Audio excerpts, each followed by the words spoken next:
What does school teach you about money? Nothing. And that's not a mistake. That's not an accident.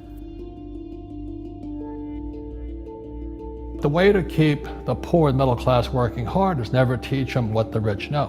What the rich teach their kids about money, the poor and middle class do not. If you read Rich Dad, Poor Dad, Rich Dad's lesson number 1, the rich don't work for money. Don't you touch that stuff. If I pay you, you think like an employee. Your brain will change. If you learn never to work for money, you'll be a rich man. The people that are being screwed today are the poor and middle class because they work for money. You know, the banker friends, they're not working for money. They have money working for them. Yeah, very big difference in mentality here.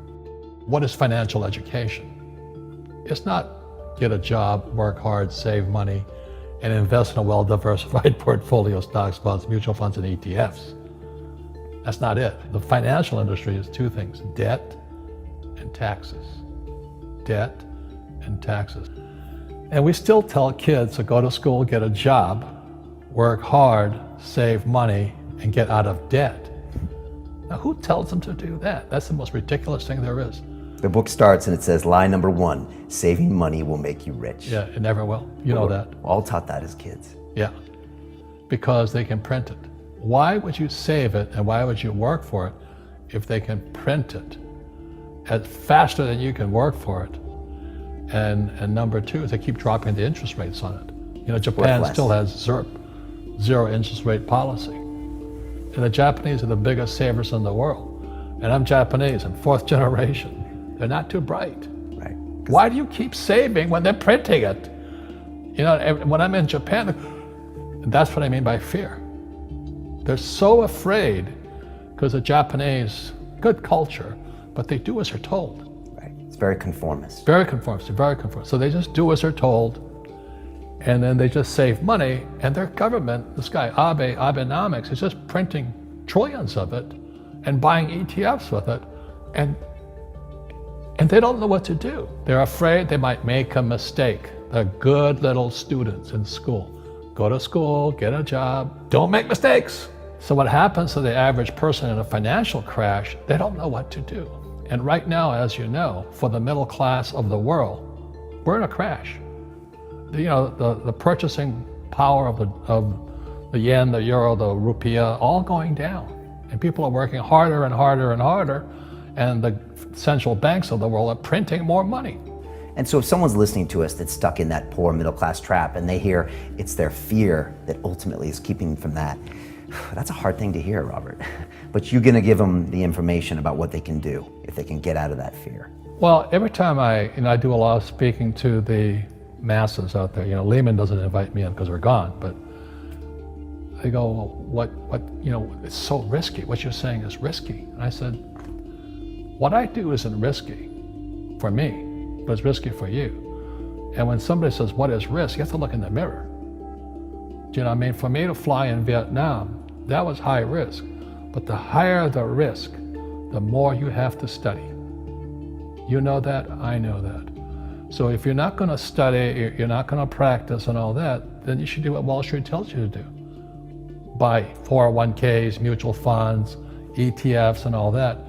But that's where they're fake assets, because they only make Wall Street or the City of London rich. Just watch where the cash is flowing. Follow the money. The reason the rich don't work for money is number 1 expense is tax. See, there's 3 kinds of income: earned, portfolio, passive. So earned income is if I get a job, that's earned income. If I'm a doctor or a programmer, that's earned income, because I'm working for it. If I buy, let's say, Apple for $10 and I sell it for $20, that's portfolio income, capital gains. Yeah. But passive income, which is cash flow, is never taxed. So it's not, and so these guys are screaming right now in America, tax the rich. I said, good luck. Because most of the guys complaining, they don't know there's 3 kinds of income. And the rich don't have jobs anyway. They have assets. And so the average schmo out there, a poor guy, you know, sent the kid to school, they don't learn this. So that's why in fake, as you were talking about it, there's a newspaper article about Jared Kushner. And he explains how the Trumps and the Kushners don't pay taxes and make millions of dollars. And the reporter couldn't understand him because they're not, our schools will never teach you that 3 types of income. And they judged him and say they're wrong and it's cheating. And we see that over and over again. Amazon not paying taxes. What do you say to people when they come up to you and say, Robert, it's not fair. It's not fair they're not paying taxes. Well, there's always 3 sides to a coin, you know, heads, tails, and the edge. You know, so which side of the coin are you on? From my side, it's fair. But this is the difference. Everybody can do the same thing I do because the tax laws are for everybody. You know, we don't say, well, the tax laws are only for the rich. No, the tax laws are for everybody to use if you have the right financial education. And the reason I'm an advocate of financial education, without that education, you have to pay taxes. You see, very few people will buy what I do, make $1 million and pay 0 tax. That takes, and my rich dad taught me that playing Monopoly. That's how it started, you know, 4 greenhouses, 1 red hotel.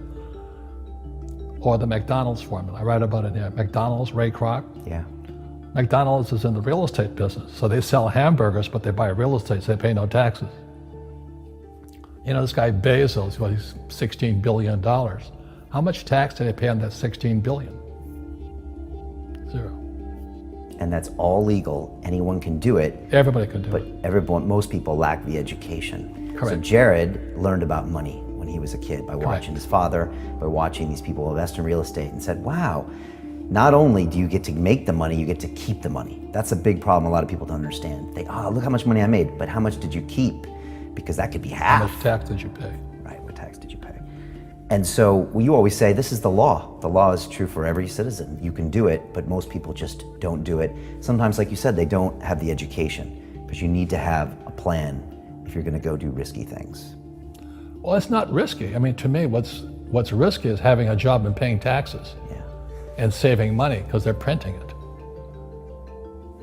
You know, that's the worst thing of all. And that's why there's fake money, fake teachers, because the teachers will never, they don't know it. Right.